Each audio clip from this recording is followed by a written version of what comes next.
As I absent-mindedly prepared for dinner in my luxurious hotel room, I reflected on how my life was going. I thought I had gotten over my ex-wife's infidelity, but I realized I still had some sort of PTSD-like condition. I was dejected when my therapist first brought it up.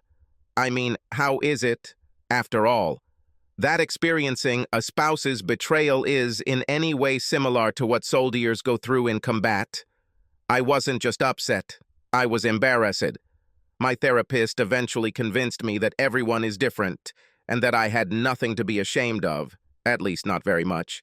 And since I gave away a cool $1 million to programs for ex-military people with PTSD, I eased my conscience. The important thing was that I continued to go to therapy. His advice about what would be helpful if I was looking for another relationship or just having a few one-night stands went in one ear and out the other. I decided that my hand would never betray me or cause me suffering, so I decided that for sexual release, at least for the moment, this was enough for me. While I was teaing my tea, my thoughts thankfully turned from the anxiety associated with memories of my ex's cheating on something more pleasant. You have a lot ahead of you, I tried to cheer myself up. I mean, you're still young at 34, good-looking if the attention from women in the office is legit, and you're rich. At least the last part was true. I was definitely rich. Affording the best room in the upscale hotel I was staying at was no problem for someone of my means.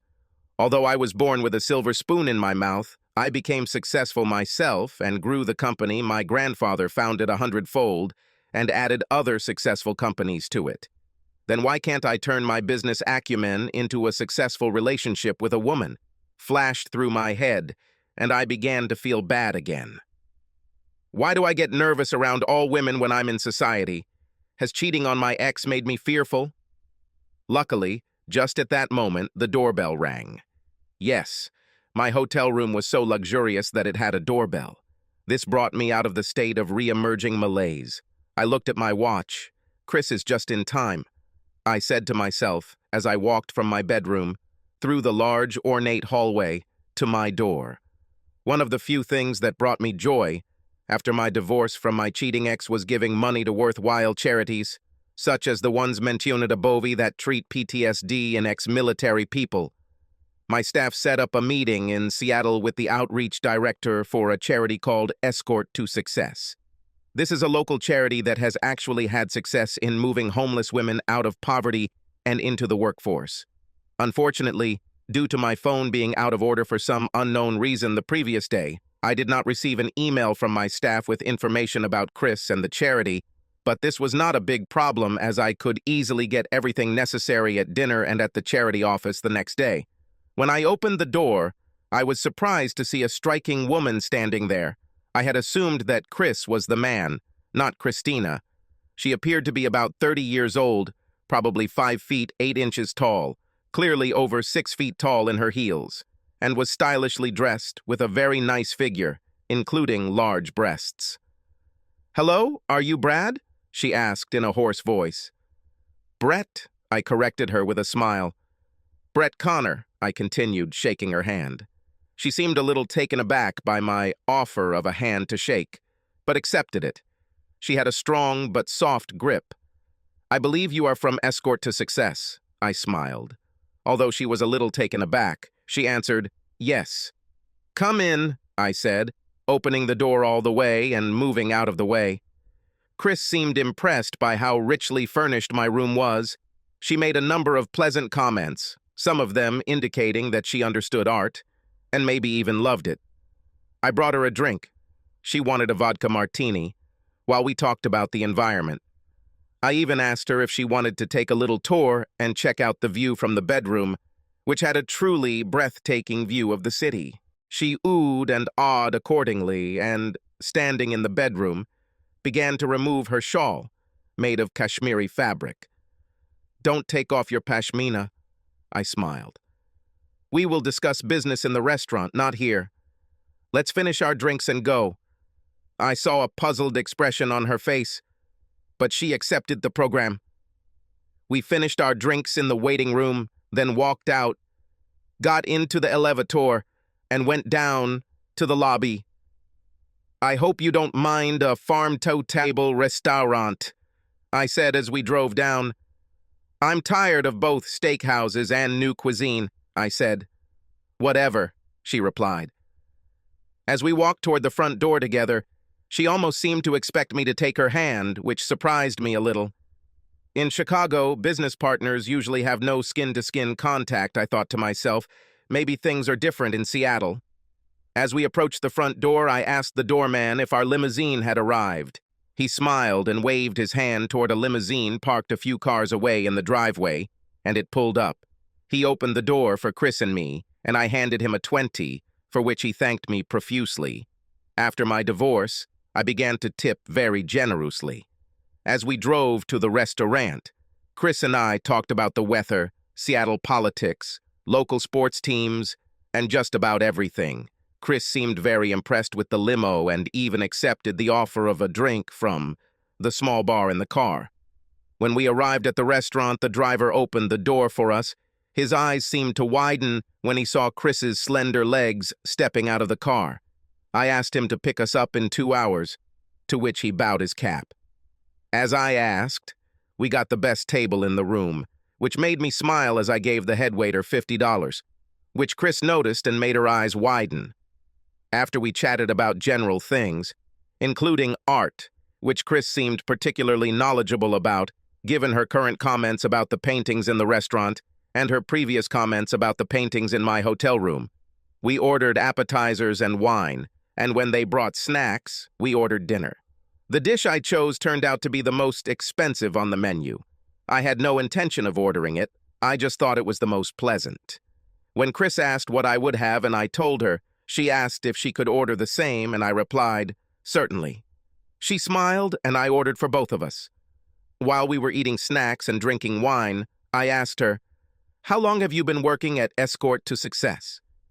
Chris cheered up a little and then replied, 4 years. Was it a pleasant 4 years? I asked. She looked surprised by the question, but after a pause she answered, everything is fine. Not as desirable as the art job I had before, but after all sorts of layoffs, I couldn't find another job in the arts. And I had bills to pay and 2 small daughters to support. She went on to talk about what kind of work she had in the art world before, and that she was a single mother with no man in the girls' lives. Do you earn more at Escort to Success than at your previous job in the arts? I asked, a little surprised at what she seemed to be implying. She looked puzzled again. Yes, I earn more, she answered, stuttering. What are your current sources of fundraising for Escort to Success? I asked. This time she was truly puzzled. After a long pause, she said, I don't think we have a connection, Brett. I'm not sure we're on the same page. She was about to say something else, but then her cell phone buzzed. It didn't ring, but I heard the vibration. She took it out of her small purse, looked at the screen, and said, I have to answer. She made a few comments into her phone, and then her eyes widened. At one point she said, Holy crap. Then she pressed the mute button on her phone, looked me in the eyes, and said, You didn't order a girl named Tammy today, did you? What are you talking about, Chris? I replied.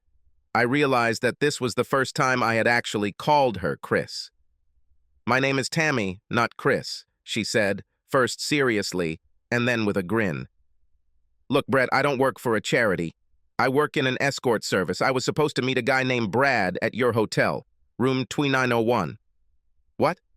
I replied. Now I, too, was completely puzzled. I'm the only one in 2901, and I didn't ask Tammy. I was scheduled to meet Chris, the development director for the charity Escort to Success. Tammy picked up the phone again.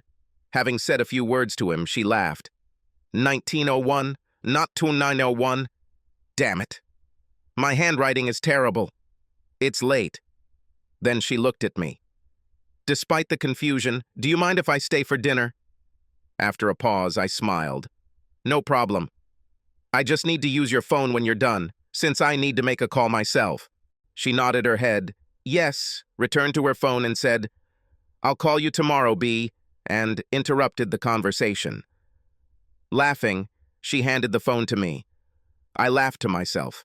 I called my philanthropy coordinator at home. The first 2 times she didn't answer, perhaps because she didn't recognize the name on the caller ID. But when I called the 3rd time, she said cautiously, "Hello? Dawn, this is Brett. My phone doesn't work, and I'm using a Good Samaritan's phone. Have you heard anything from Escort to Success?" "Yes. Christopher Thompson called about 20 minutes ago and said that he was late and that you were not in the room when he arrived," Dawn answered. Suppressing my laughter, I replied, "Please call and tell him that I will be at the Escort to Success office tomorrow at 11 a.m., not 10, and we will have to skip lunch. Something else has appeared. Call me on this number to confirm." "Okay, Brett," she replied, clearly embarrassed. I handed the phone back to Tammy. "When Dawn calls back, please answer the phone, tell her I'm unwell, and take the message. This will really liven up tomorrow in my office." "Okay, Joker," she laughed. She did as she was asked when her phone buzzed a few minutes later, making sure to answer in her most seductive voice. After she ended the call, we were both laughing so hard that we barely finished our appetizers by the time the main course arrived. Now that everything is cleared up, we had a very fun and interesting conversation. It was truly the first non-work-related extended time I'd spent with a woman since my divorce, and the first social situation since my divorce, in which I wasn't nervous. As the evening went on, I noticed more and more, because I now knew this was not a business, how attractive Tammy was, not her real name. Her name was Susan. She was also charming. I was charming, too. The circumstances were so unique that the anxiety I had felt earlier that evening disappeared, at least for that night. When we had been in the restaurant for 2 hours, since I was without a phone and did not know the number of the limousine driver, I went outside and told him to park within sight of the restaurant and wait for us to get out. The 2 crisp $100 bills I gave him elicited a broad smile and an answer. "Yes, sir." Susan and I essentially closed the restaurant. The staff wasn't upset given the tip I left. As we were leaving, she grabbed my hand, kissed me on the cheek, and said, "It was the best time I've had in a long, long time." There were tears in her eyes. "It was also my best time in a long time, Susan. But why the tears? Even though I'm a call girl, you treated me like an equal, like a date you wanted to impress." She sighed. "Why would I treat you as anything other than an equal? I'm sure I'm better than you at some things, and you're better than me at others, which makes us equal," I replied. Susan smiled widely, kissed my cheek again, and then said, "I would offer you a free service, but the nanny requires me to be back by midnight." As I looked into Susan's captivating eyes, saw the devilish smile on her lips, and then continued my gaze down to her impressive breasts, I confirmed that for the first time since my divorce, I felt sexually attracted to someone. This inspired my answer. "If the nanny gets another $200, can she stay the night?" Susan smiled, took out her phone, and called, "Cheryl, something has come up. If I pay you another $200, can you stay the night?" "Yes, I'm serious." "Great. Call your mom. If you don't call back, I'll assume you can. I'll be home And then she looked at me. "What time tomorrow will I be home?" "At 10, I answered. Susan smiled. 10, she said. "About 7 o'clock tomorrow morning, tell Mrs. Johnson, who lives next door, to come early so you can get home and get to school. Tell her there's extra money for her, too." Susan continued, then looked into my eyes. I raised 2 fingers. "Another $200 for her, too," she continued, and then, after chatting a little more, she broke off the conversation. "Let's go," she grinned, putting the phone in her purse.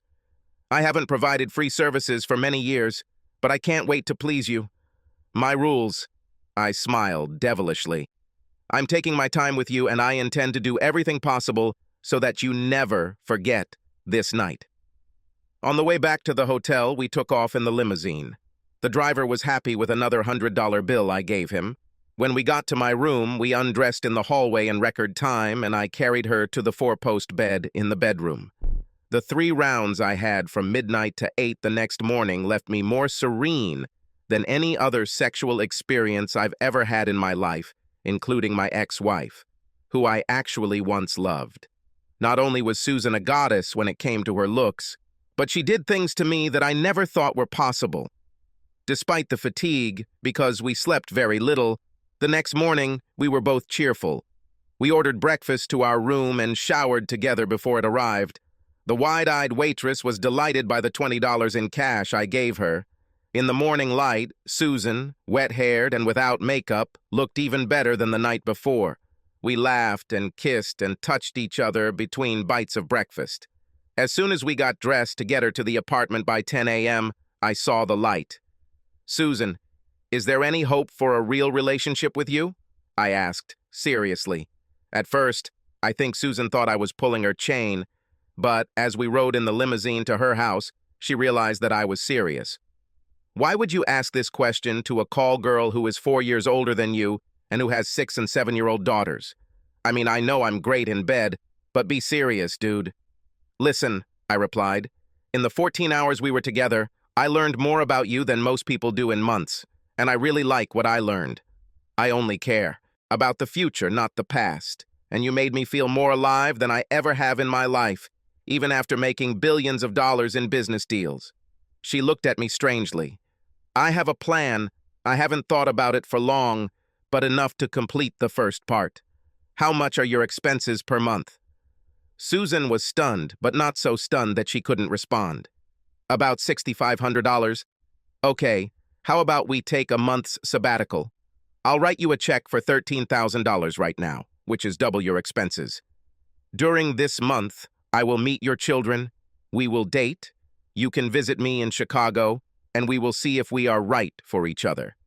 This can be with or without sex. $13,000 is not for sex, but so that you can take a sabbatical without harm. What do you say?" "You're serious, aren't you?" she asked. "As serious as a heart attack," I replied. "Come on, a month. What do you have to lose?" She thought for a few more minutes, took her phone out of her purse and pressed the speed dial button. "Hey, Bia, this is Tammy. Can you ask someone to relieve me this week and not assign me for 31 days? I need to take a sabbatical. I don't care what Simone says. I have other job opportunities. She knows that very well. Okay, just call me back and confirm before noon. Bye." As soon as she ended the call, I took my checkbook out of my jacket pocket. "You know, I don't even know your last name," I chuckled, running my pen over it. "Susan Collins." She smiled. I wrote out a check and handed it to her. She stared at him as if she wasn't sure he was real. At that moment, we arrived at the address she gave to the driver. I pulled out $400 in cash from my money clip and handed it to her as well. "This is for Nanny and Mrs. Johnson." I smiled. She quickly kissed me on the lips and, about to leave the limousine through the door that the driver held open for her, said, "Be here at 7 p.m. to meet my daughters for dinner." "It will be done," I smiled as she turned and entered her apartment, not forgetting to wiggle her amazing ass. That morning, at Escort to Success, I had a hard time concentrating. I was daydreaming about the night before. However, I learned enough about the charity to be impressed by what they do. I made a donation of $250,000, leaving everyone present very grateful. Before leaving, I asked one of the employees, who herself had an 8-year-old daughter, what 6- and 7-year-old girls would like to receive. She gave me a list of 5 possible gifts and pointed out the store that most likely had them. I bought a dozen pink roses for Susan and relatively modest gifts for each of her daughters. I didn't want to go overboard. I arrived exactly at 7 p.m. The door was opened by the sweetest girl I've ever seen, in a beautiful dress and a bow in her hair. "Hello, are you Mr. Connor?" "Yes. What's your name?" "I'm Misty. I'm 7 years old. Do you like my mom?" She answered. At this time, Susan came up and laughed. "Admit the Fifth Amendment to whatever she asks you about tonight, Brett. Misty will become a prosecutor when she grows up." Susan kissed me on the cheek. She was impressed by the roses. Misty and her less curious little sister, Beth, were also impressed with their gifts, so they immediately warmed up to me. The four of us were bustling around the kitchen, helping prepare dinner, although Misty and Beth seemed to be helping more than I was.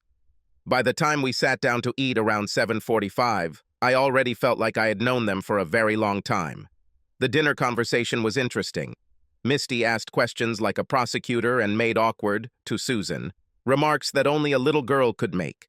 The most embarrassing statement was, "You know, Mr. Connor, Mom never invited men to dinner with us. She must really like you." I laughed and said, "She admits the fifth." "What does it mean?" Beth asked. "That means I won't comment on it." Susan grinned. The food was truly excellent. After dinner, we all helped clean up. Susan taught her daughters well. We talked for another half hour, during which time I looked around and saw how tastefully Susan's apartment was decorated and how selectively she selected the works of artists. After our conversation, Susan sent the girls to get ready for bed. There was no conversation. After putting on their pajamas, they returned to the living room. Beth timidly approached me with a book called Dragons Love Tacos. "Won't you read it to me in my bedroom?" she asked timidly. "Honey, Brett and I are going to have a grown-up conversation. He's not," Susan said before I interrupted her. "I would love to, Beth." I smiled, looking at Susan, and saw a wide smile on her face. "Will you put me to bed, Mom?" Misty asked. Susan went to Misty's room, and I went to Beth's room. The book was absolutely hilarious. Even funnier was the fact that Beth corrected me if I missed a word or explained a picture poorly. Apparently, she had the book memorized. After I kissed her forehead and said goodnight, when I went to turn off the light, she asked, "Will we see you again, Mr. Connor?" "You can count on it, honey," I laughed. Susan returned to the living room with a glass of wine in her hand and a glass poured for me when I returned. "Sorry you got overwhelmed," she chuckled. "I was flattered. I always wanted kids, but I left my ex before we had them. You two are just lovely," I answered honestly. "They are my life," Susan said sincerely. After a few more compliments about the dinner, her taste in decoration, etc., I said, "Okay, Susan, are you ready to plan some activities for the future? I can only stay in Seattle tomorrow and the next 2 days, and then I have to go back to Chicago. What's your schedule for the next 2 days?" With the exception of 90 minutes at the gym every day, which I never miss, and getting the kids ready for school and getting them back, I want to spend time with you to find out if you're really serious about a relationship and how it might work. I'm also wondering why someone as rich as you would be interested in me, and what would your family and friends say?" She answered in a completely calm voice. "Great. I hope you don't mind if I train at the same time, although you'll probably put me to shame. As for what others think, I don't care. In the meantime, we can go wherever we want and take girls when it's appropriate. But let's make a schedule for the rest of the month," I smiled. We spent the next 2 hours negotiating, talking, comparing schedules, and exchanging ideas. About every 15 minutes, she would lightly hit me on the shoulder and say, "Stop staring at my tits," or "Stop staring at my thighs," depending on the situation. I just grinned and continued to stare, every chance I got. By 10:45, we had everything planned. As we said goodbye, Susan gave me a searing kiss and then moaned, "I'd like you to stay the night, but I'll never invite anyone over while my girls are here unless I'm in a serious relationship." "I understand," I chuckled. "I told you that this month is not about sex, although I would not refuse it, but about the possibility of relationships. See you tomorrow at 10 in the morning to go to your fitness club," and received another passionate kiss before walking out to the waiting limousine. When I arrived at 9:35 the next morning, Susan was already dressed in her workout uniform. "Do you have a change of clothes in this suitcase?" she asked, pointing to the bag in my hand. "Of course there is," I answered. "Free your limousine for the day. I'll take you wherever we need to go," she said. I did as ordered, and we got into her Prius. "I see that you drive an environmentally friendly car," I smiled. "I need to help save the future for my girls." She smiled back. When we arrived at the fitness club, there was a female administrator and a male owner behind the counter. They greeted Susan warmly, obviously knowing her well. She told the owner, "I have a guest today. I've never invited him before, so I don't know if it's paid." For our best client, no. He chuckled. Then he looked at me carefully. "Has anyone ever told you that you look like Brett Connor?" He asked. "I get told this a lot," I laughed. "But I believe Brett Connor owns his own gym." The owner laughed too. Susan gave me a playfully indignant look. When we left the counter, she asked, "Are you not only rich, but also famous?"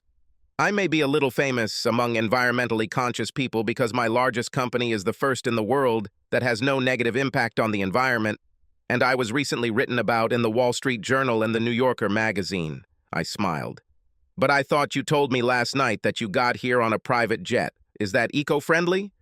"Yes, because for every hour my private jet operates, one of my companies buys an acre of land in the Amazon or Canada and plants it. That's how."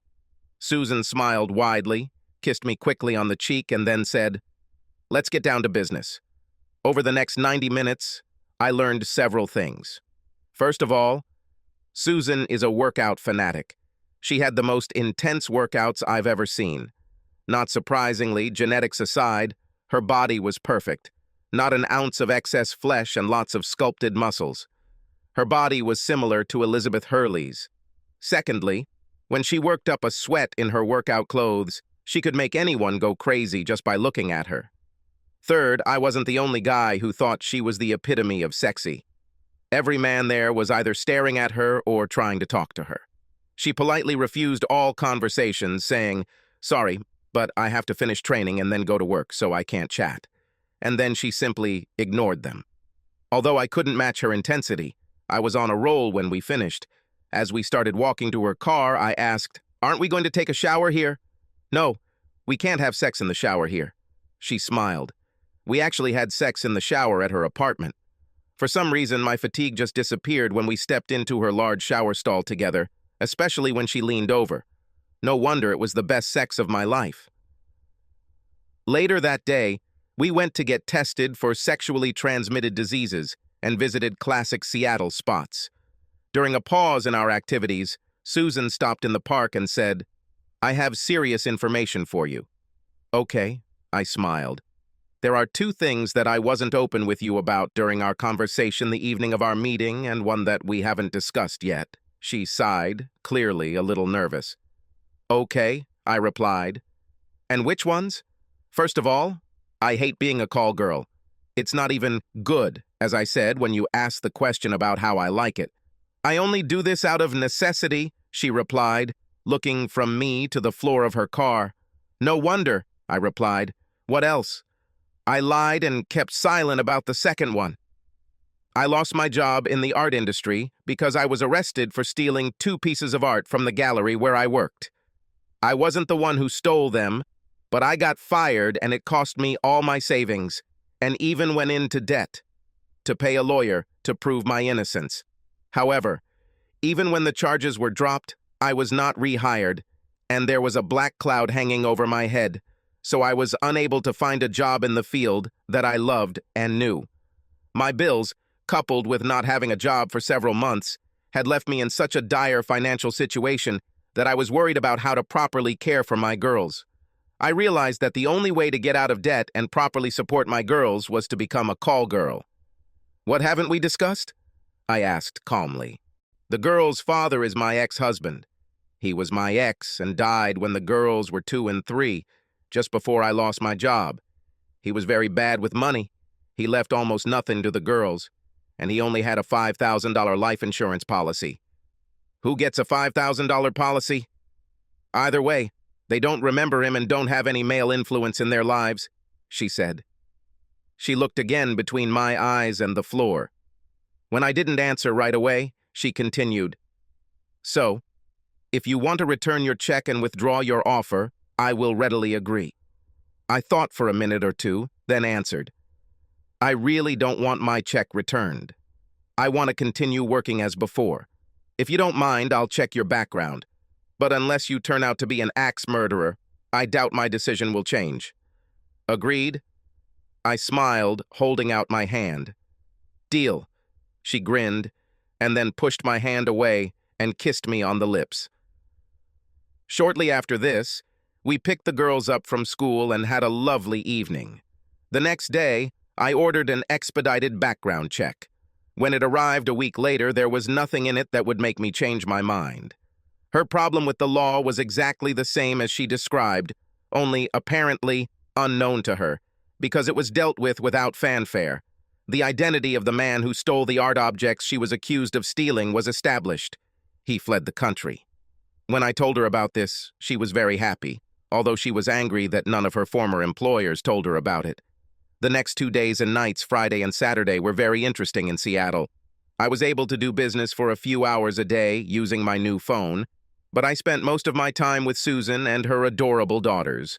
We did all sorts of fun things, mostly for free, but if there were costs, I was willing to cover them.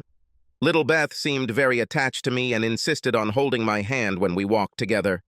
All 3 Collins women were very sorry to see me leave them on Sunday morning. They came with me to the airport to see me off, the 2 girls with a heartfelt hug, Susan with a heated kiss, which she tried to hide from the girls, but apparently failed, as they giggled as I left. The next week, I talked Susan into finding a babysitter for the girls and asked her to fly to see me in Chicago. Although I am indeed rich, my home and furnishings, with the exception of my works of art, are modest for a person of my means. Susan seemed impressed by this. She stayed with me from Tuesday to Thursday, and although the sex was not as long, sporty, or energetic as our first night, it was even better. While I was at work, I asked the driver to take Susan to any art site she wanted to see, including the private galleries and collections I had arranged for her. The next week, in a phone conversation, I asked her to take Misty and Beth with her from Wednesday to Sunday. But they have a school, and the school they go to doesn't allow unexcused absences. This could be very bad for me and for them. Susan, I answered, whoever said that money can't buy happiness is 100% right, and I'm a living example of that. However, money can buy almost everything else. Give me the director's name and number. She did so. I called. The absences were excused, and the school staff did their best to give the girls what they were missing so they could take it with them. In return, the school received a new, state-of-the-art audio-visual system. The girls really liked the Chicagoland area where I lived. There were a lot of interesting activities, and there were other children around. Even though Susan and I pretended to sleep in separate bedrooms, and even though sex was somewhat hampered by the fact that the girls were in the same building, it was still better than any sex I'd ever had in my life before Susan. Late Saturday afternoon and night, I took a very bold step, something that Susan was wary of, but agreed to, probably because at that moment she believed that there was at least a 25% chance that we could actually have real relationships. We went to meet my family, including my upper-class parents, my younger brother and his wife, my favorite cousin and her husband, and my brother and cousin's 3 children. I bought Susan a new outfit that was the right mix of sexy and formal, as well as new dresses for both girls, which they chose themselves, ignoring both mine and Susan's wishes. Susan was charming. The girls were polite, but also very curious, at least Misty was. And overall, the evening went better than I expected, although all 3 women, at one time or another, playfully chided their husbands for paying too much attention to Susan. On Sunday, we went to the pool at my parents' country club. I don't belong to a country club myself because I find it pretentious, but in my weaker moments I go there and the girls really wanted to swim in the heated pool.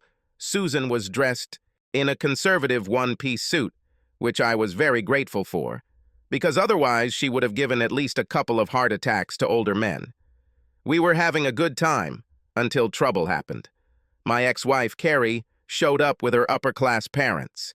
Carrie is the epitome of new puppy cuteness and cheerfulness. Unfortunately, behind the pleasant facade hides a cheating bitch. Both her parents and mine, who move in the same high society circles, were upset when I kicked her to the curb and enforced the marriage contract, which was mutual for infidelity, although neither of them ever knew the reason. Which is why I threw her out. The divorce proceedings were secret.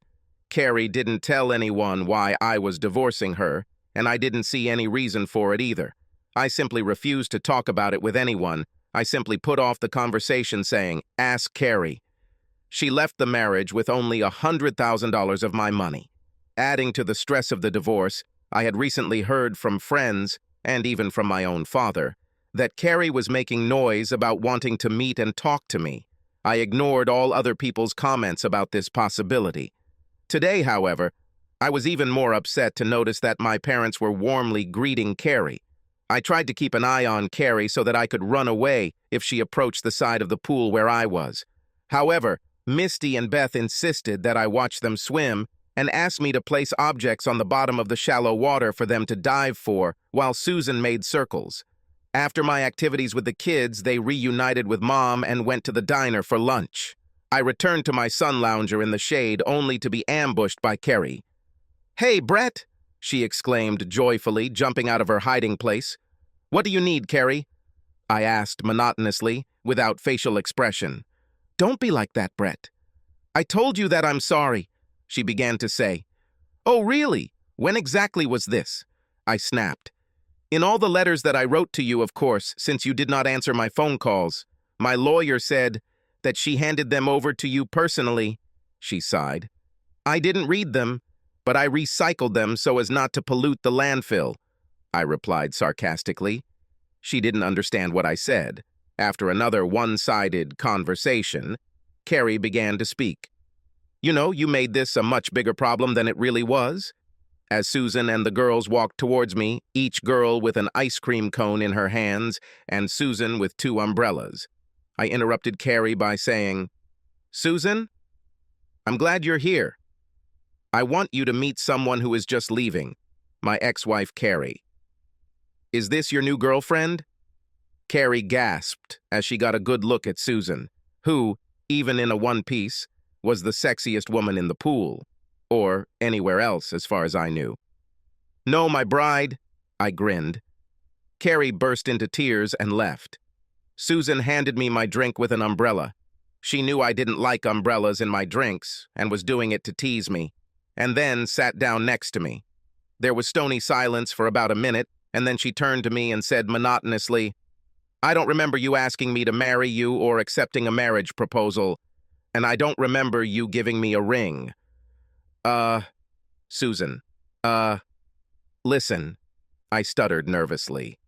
I needed to get rid of this bitch as quickly as possible, and unfortunately, this was the easy way to do it that came into my head. "I'm really sorry. What can I do to make amends?" "Tell everyone she tells and who asks you that it's not true. And a 30-minute back massage tonight. No pranks. Understood?" She snapped. "Got it," I replied. After a few minutes of silence, when the girls came back to sit next to us, everything returned to normal. I didn't know what to make of Susan's reaction to my fiancé blunder. That evening, I gave her a full 30-minute back massage, not allowing any touching until it was all over. But the session that followed was fantastic. Although I felt overwhelmingly tired, I was really sorry that Susan and the girls left early Monday morning. Early enough that with the time difference between Chicago and Seattle, they could get to school on time. Susan seemed to completely forgive me for the bride comment, given the searing kiss she left me with while the girls sulked because they were sad to leave. I was scheduled to fly to Seattle on Wednesday evening that same week. I talked to my 3 girls on the phone Monday and Tuesday evenings, and to Susan several times throughout the day, usually shortly before and after her workout. On Wednesday afternoon, I was finishing up some last-minute chores when my secretary called me and said, "Your father is coming up to your office." It was quite unusual for my father to come to my office, since I had complete control over almost every aspect of our companies and we could usually resolve any issues he raised over the phone. But it was far from unprecedented. Therefore, I did not think about it. My father never knocked when he came to my office. There was no need for that. After we hugged like men, he closed the door and sat down at the table. "Son, there is something serious that I need to talk to you about. I've talked to the Smythes. The Smythes are Carrie's parents, and your mother, and we really think you should give Carrie another chance." I frowned. "I already told you this won't happen. Stop it." Listen, I know that you are fascinated by this sexy adult woman, Susan, he began to say. How do you know that she is older than me? I snapped, because no one could tell that just by looking at her. Well, that's another thing I wanted to talk to you about. I checked her background. She is 38 years old and has been working as a call girl for the last 4 years, and before that, she was arrested for art theft, he replied, with a smug look on his face. It no longer works and is completely justified, I answered calmly, although everything was seething inside me. My father was amazed. Do you know, know? He stuttered. Yes, I knew from the day I met her, and I intend to marry her if she agrees, I answered, again as calmly as I could. But, you can't, he stuttered. What will our friends say? First of all, none of your friends will know about her past unless you tell them. Secondly, if you tell me and I have to choose between you, Susan, and her girls, then if Susan marries me, I will choose her. Thirdly, I don't care what your friends think, I growled. You can't talk to me like that, he grumbled. I just did it. Now, if you don't have anything to do, get out of my office and be very, very careful about who you share your information with, I growled. With these words, I stood up, walked to the door, opened it, and waved my hand to him. He left with a red face. I immediately called my mom and told her what had just happened. She pretended that she didn't even know that my father was conducting an audit, but since she was the real boss of the family, there was no way he could do it without consulting her. I ended the call with, I'm serious, Mom. If Susan accepts me and I have to choose between her, you and Dad, then it will be her. Then I hung up without waiting for an answer. Even though it was difficult, I still did what I needed to do before leaving for the airport. And on the plane, I was able to calm down and strategize. Susan, Misty, and Beth met me at the private jet terminal at the airport. I was very happy to see them. I invited them to dinner, read Beth's Dragons Love Tacos too, which she also memorized, and then sat down for drinks with Susan. How was your week? She asked. Everything is the same. Everything is the same, I answered. Nothing unusual? She asked. Nothing I want to talk about, I replied. However, there is something else I want to discuss, something important. Is now the right time? Probably the best time, she joked. Susan, while it goes without saying that you are the most outwardly beautiful and sexy woman I have ever seen in my life, what impressed me more than your looks is your intelligence, strength, and overall inner beauty. I'm so impressed with what a great job you do raising your 2 little angels and how confident you are despite your setbacks in the art world. I paused and took a deep breath, looking down at the carpet, into her piercing emerald green eyes, and back down at the carpet before continuing. What I want to say is that I am madly in love with you, and I want to ask you to marry me, but I don't know what your reaction will be, I stuttered. Interesting, she smiled. To continue our conversation, I must tell you about the phone call I received about 2 hours before your arrival. Your father called me and offered me $3,000 if I would kick you out of my life. Moreover, he told me that a woman like me would never fit into his family, and that you would become an outcast if you convinced me to marry you.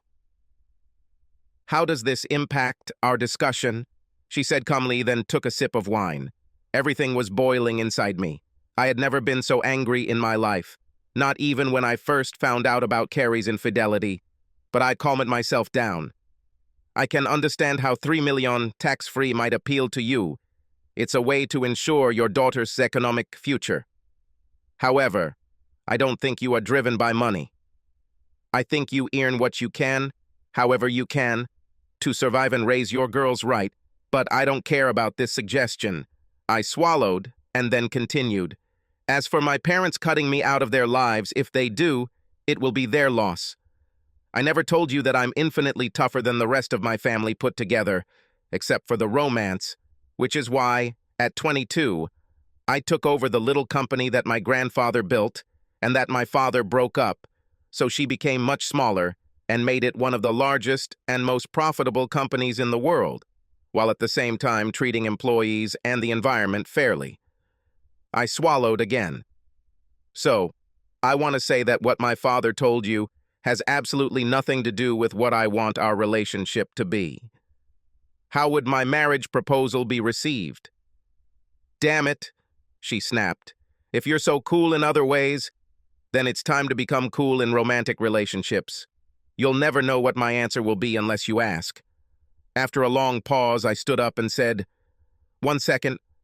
I went to the kitchen, took a strip of aluminum foil and folded it into a loop. Then I walked back into the living room, got down on one knee in front of Susan, held out the aluminum foil hoop, and said, "Suzanne Collins, will you make me the happiest person in the world? Accept this expensive ring and agree to marry me?" She looked at me intently. "Do you think it's a good decision to marry a call girl you've only known for less than a month, especially if it means your family will disown you?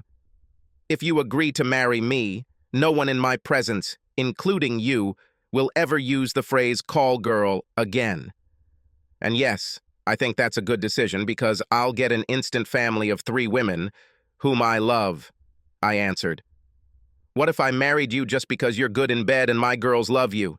she asked dispassionately, although there was a sparkle in her eyes. "I would take you no matter the reason," I replied. "What could I do in Chicago to satisfy my needs, besides raising my girls and carnal pleasures with you? I would buy you an art gallery, or get you a job at an art museum, or whatever else you want in the art world," I quickly replied. "Will there be a marriage contract?" "Of course, with a mutual clause about betrayal, as I had with my ex. I guarantee that the terms will be very favorable to you, and as soon as we are married, I will want to adopt Misty and Beth, if they accept me. And once I adopt them, each will receive a $250,000 education trust fund, with you as sole trustee." "Do you want more kids?" "I would like 1 or 2 more children, but if this is not within my power, I will be very happy with the 2 wonderful young girls my wife has already given birth to." An evil smile appeared on her face. She stood up, helped me to my feet, took the aluminum foil ring and, holding my hand, led me to her bedroom. Without further ado, she undressed us both. "Yes, I will marry you. Now place this priceless symbol of our commitment on my finger." She held out her left hand and I placed it on her ring finger, promising to go to the jeweler the next day. I think I had the best night's sleep when I hugged her in the spoon position. The next morning, we were woken up by 2 excited little girls jumping on us. "What are you doing here, Brett?" Misty asked. Since last week, I made the girls call me Brett. "There's something important I need to talk to you and Beth about this morning, so I wanted to stay the night so I could be here early in the morning," I replied. This seemed to satisfy them, and then Susan said to them, "Go have breakfast, we'll be right back." After they left, I asked Susan, "Did you really accept my offer?" Smiling, she raised her left hand with an aluminum foil loop on her ring finger. "As I said last night, with your permission, I would like to ask the girls individually if they would do me the honor of allowing me to adopt them," I said cautiously. Susan's eyes welled up with tears. "This is so cute. They would love it. I would love it. If it wasn't a school day, you'd be getting a reward for it right now. Maybe after they leave?" I grinned. "Maybe," she laughed. It was early enough that I could talk to each of the girls before they left for school. The words and answers were basically the same for both girls. I talked to Misty first because if there was a problem, it would be with her, because Beth had already told me that she wanted me to be her father. "Misty, I have news and something I want to ask you, okay?" "Okay, Brett. Your mother agreed to marry me, and I want your permission to adopt you when we get married so that I can truly be your father and not just your mother's husband." "Can I call you Dad if you do this?" "I wouldn't want anything better," I replied. "Okay, I would really like that. I never had a dad and you'll be a good dad." She giggled. I hugged her and started crying. "Why are you crying, Dad?" "Because I'm so happy, daughter. Susan wanted the girls to finish out the school year in Seattle, and since it was already early May and we had a lot to do to prepare for the wedding, that wasn't a problem. The wedding was supposed to take place in Chicago, so that after it the children would be in their new home. Sometimes they came to me, and sometimes I went to them. While Susan was very excited, Misty and Beth's excitement levels seemed to be through the roof, especially when they found out they would be the flower girls at the wedding. I told Susan to hire a wedding planner and do whatever she wanted. "What is the budget?" she asked. $500,000, I replied. "Too much," she replied. "No more than $100,000. Give the rest to charity as our wedding gift to the community. I also think we should write no gifts on the invitations and list 3 charities we want to support with donations instead of gifts." Every day, I loved this woman more and more, as each new facet of her personality was revealed. Once the date was set, in June, 2 weeks after Misty and Beth would graduate from school, I emailed, no call or visit, my parents, "Susan and I are getting married in June. If you want to attend, let me know 10 days in advance, and have Dad apologize to me and Susan for his disgusting phone call to her. If not, then in the future, we will communicate only on business questions." My parents agreed, as did Susan's parents. She had been estranged from them ever since she told them she was a call girl, but somehow when they found out she was marrying a billionaire, they started talking to her again. I may be biased, but I think Susan was the most beautiful bride ever, and Misty and Beth were the cutest flower girls. Honeymooning in Aruba still makes me tense up when I think about it. We wasted no time in having our last 2 children. Our boy was conceived in Aruba and our girl 2 years later, probably during a trip to New Zealand. Misty and Beth are 2 of the most well-adjusted 16 and 17-year-olds I've ever seen, and are almost certainly on their way to top-tier universities, and will be highly productive members of society. Now, 10 years after Tammy walked into the wrong hotel room, I am the happiest guy in the world.